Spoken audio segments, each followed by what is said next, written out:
YTN 이동현 뉴스 정면에서 2부 시작합니다. 최근 들어 완만한 감소세를 보이던 코로나19 신규 확진자 수가 열흘 만에 다시 500명대로 올라섰습니다. 주된 이유는 IM 성교회가 운영하는 비인가 교육시설에서 발생한 집단 감염 때문인데요.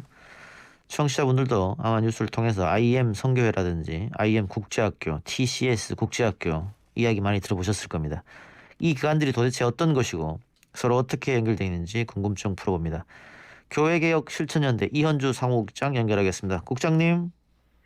네, 안녕하세요. 교회개혁실천연대 사무국장 이현주입니다. 예, 일단 지금 IM 성교회가 운영하는 교육시설에서 비인가 교육시설이라고 합니다만 300여 명의 확진자가 벌써 나왔습니다. 그래서 또 한 번 유행하는 게 아니냐 이런 말이 있는데 IM 성교회는 어떤 곳입니까? IM 선교회는요, 대표인 마이클 조라고 하는 사람이 2010년에 한국 다음 세대 살리기 운동 본부라는 이름으로 이제 시작을 했고요. 예. 교리와 그리고 그러니까 신앙이죠.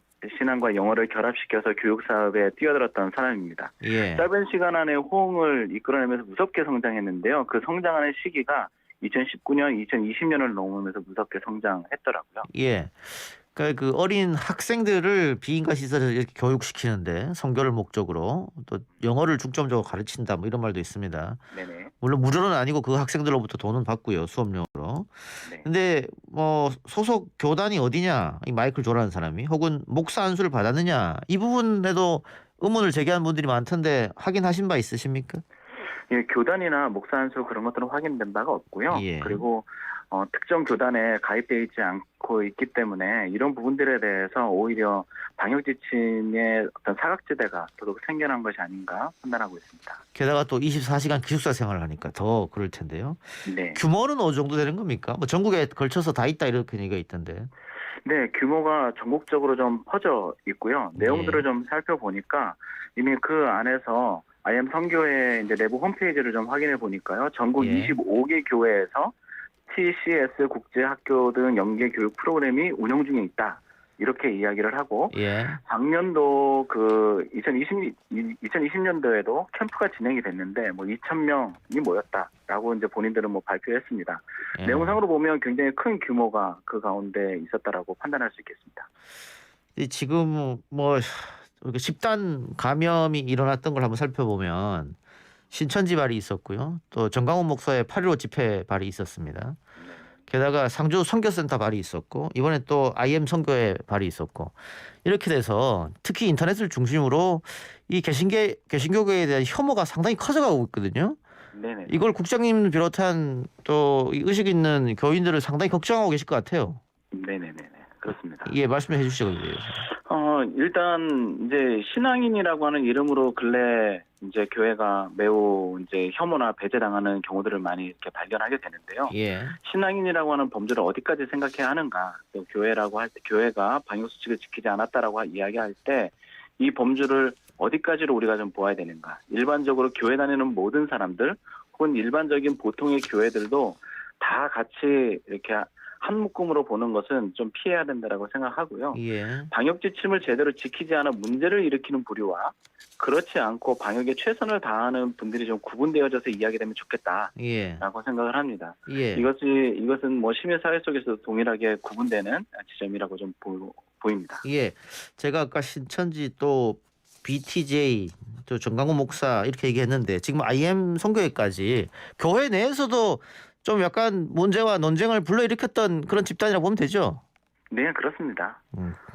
그렇기 때문에 좀 구분해서 봐달라 이런 말씀인 것 같고요. 예, 그렇습니다. 그러니까 1년이 넘는 시간을 지나면서 팬데믹 초기에는 교회가 전반적으로 정부의 방역 지침에 대해서 부정적이었던 때가 있었습니다. 예. 이것은 부정할 수 없고요. 그러나 여러 차례 위기를 지나면서 교회 내부에서도 많은 의식의 변화가 생겼거든요. 예. 그럼에도 위기의 원인이 교회와 신앙인을 통해서 나오고 있다는 것은 교회 내부적으로도 처절한 반성이 다시 한 번 더 있어야 한다라는 생각은 있습니다. 그러나 여러 가지 방역 문제가 계속해서 나오는 이런 부분에서 안타까운 마음이 있고요. 또 이것이 교회 안에 있는 다양한 여러 가지 문제들 가운데 이런 문제들이 좀 나오고 있음을 좀 말씀드리고 싶습니다. 알겠습니다. 다시 그럼 IM 선교회 이야기로 좀 돌아가겠습니다. 이게 비인가 학교라고 하기 때문에 학력 인정이 안 되지 않습니까?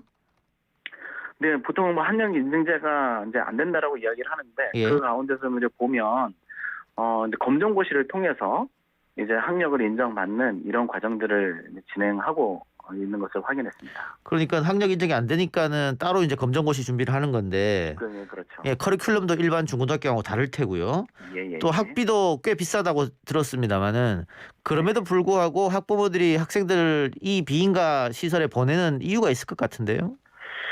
예, 그렇습니다. 뭐 잘 아시겠지만 시민사회에서도 신자유주의적인 물결 가운데 무한 경쟁과 서열화에 대한 이런 가치가 교육 시스템 안에도 들어와 있거든요. 그러면서 상위 그룹에 대한 도약을 추구하는 가치가 팽배한 가운데 있습니다. 그러니까 이런 경쟁에서 밀리면 생존의 위협을 받게 되는 사회 구조를 사실은 무시할 수 없는 거죠. 예. 근데 이런 가치들을 신앙이라고 하는 것을 통해서 우애와 연대의 가치로 좀 전환하고 시민사회 속에서 건강한 시민으로서의 소양을 확보하는 일들을 또 그런 포용과 신뢰, 공동체적 소양을 갖추도록 했었어야 되는데 예. 신앙이라는 것도 여전히 그런 경쟁하고 그리고 서열화시키는 그런 신앙의 문화가 뿌리 깊게 박혀 있으면서 예. 그렇게 일반 사회의 가치에 매몰된 그 신앙이 오히려 지금 같은 상황에서 위기를 촉발시키는 또 더 높은 사회적 지위에 올라가고자 하는 그 잘못된 교육열 또 그런 욕망을 부추기는 꼴이 되고 말았습니다. 그러면 이 학생들이 조금 더 높은 곳에 올라가기 위해서 여기서 배운 걸 기초로 해서 외국 유학을 간다든가 뭐 이렇게 되는 겁니까? 예, 그렇죠. 이제 그 내부적으로 프로그램들을 보니까 자녀를 유학을 보내거나 아니면 또 좋은 대학으로 또 연계를 시켜주는 일들을 하고 있음을 확인했습니다. 이 학교에서 그렇게 하고 있기 때문에 네, 특히 그렇죠. 또 영어를 중점적으로 가르치니까 유학 준비할 땐 더 도움이 될 테고 말이죠. 네, 그렇죠. 우리나라에서는 하고 있지는 않지만 SAT나 IELTS를 이미 미리 시작을 하는 거죠. 영어 교육을 통해서 외국계 그 대학에서 인준하는 여러 가지 절차를 미리서부터 준비하는 과정들로 보시면 이해하시면 좋을 것 같습니다. 예, 알겠습니다. 그리고 제가 아까 그 학비도 굉장히 많다 그랬는데 입학 비용이 300만 원 그리고 네. 한 달에 또 한 80여만 원 정도 따로 내더라고요. 예, 높은 비용이 있죠. 예, 그래서 일각에서는 결국은 선교 목적이 아니고 또 돈을 좀 벌려고 하는 목적이었지 않느냐 이런 얘기까지 하는데 그건 어떻게 보고 계세요? 네, 돈을 벌려고 하는 목적이라고 너무 단정적으로 이야기를 하면 예. 이 대안학교의 시작부터 모든 것이 다 부정돼야 하고 또 지금 대안학교를 하고 계시는 분들 예. 또 결국 다 돈을 위하는 것이냐라고 하는 프레임으로 경도가 될 수 있거든요. 예. 저는 오히려 그렇게보다는 오히려 부패했다라고 하는 판단이 조금 더 정확하지 않나라고 생각합니다. 그러니까 예. 사람이나 단체나 나름대로의 서사가 존재하는데 그런 서사 속에서 처음에는 순수한 동기였을지라도 시간이 지나면서 부패하고 그리고 신앙이라고 포장된 재료를 가지고 장사꾼의 면모를 갖추게 된 것이 아닌가 이렇게 나중에 예. 그 BTJ 열방센터의 경우에는 뭐 핸드폰을 꺼놓고 나타나지도 않기도 하고 또 협조하지 않기도 하고 했었는데 일단 IM 선교회 측에서는 사과하고 방역에 협조하겠다 이런 말을 했습니다. 그건 어떻게 잘 지키실까요? 네, 전반적으로 저희들도 교계 내에서 좀 살펴보면 이분이 어떤 그런 정치적 목적이나 아니면 그 이단적 사설에 어떤 심취해서 있었던 것은 아니라고 보고요. 예. 단지 과거에도 여러 번 이런 모임들을 본인들 안에서 진행해 왔는데 이게 괜찮았던 거죠. 이게 예. 나름대로 방역의 루틴이 생겼다라고 저는 표현하는데 과거 이렇게 보니까 괜찮더라. 그러니까 조금 더 확장하고 오히려 방역에 대한 지침들을 느슨하게 여기고 이랬던 것이 오히려 더 큰 문제로 비화되는 일들을 보였던 것으로 판단됩니다. 예. 마지막으로요. 아까 제가 개신교 혐오에 대해서 말씀드렸습니다만은 상대적으로 천주교나 불교에서는 집단 감염 사례가 나오지 않거나 그 수가 적기 때문에 개신교에 대해서 더 이렇게 비난하거나 비판하는 이야기들이 많이 나오는 것 같습니다. 그 이유도 있겠습니다만 그 이유를 제가 따로 여기서 여쭙지는 않을 거고요. 네. 앞으로 그러면은 모든 교회가 그렇지는 않을 거니까요. 국장님을 비롯해서 이게 의식 있는 분들이 어떻게 이 교회에서 더 이상 집단 감염이 나오지 않을까 이 방법론을 좀 찾아볼 필요도 있을 것 같은데요. 예. 일단은 첫 번째는 좀 시민성을 포기하더라도 종교인이면 된다라고 하는 그 교회의 목표 이런 것들을 좀 바꿨으면 좋겠고요. 예. 두 번째는 신앙을 경쟁적으로 하는 교회 문화.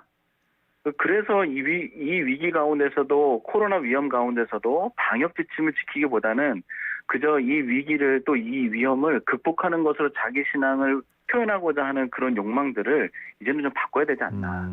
그리고 또 하나는 조직과 교단의 통제를 받지 않는 강한 개인 리더십으로 운영되는 모임이 사실은 문제거든요. 이게 예. BTJ나 이번에 뭐 IM 선교회나 다 마찬가지예요. 예.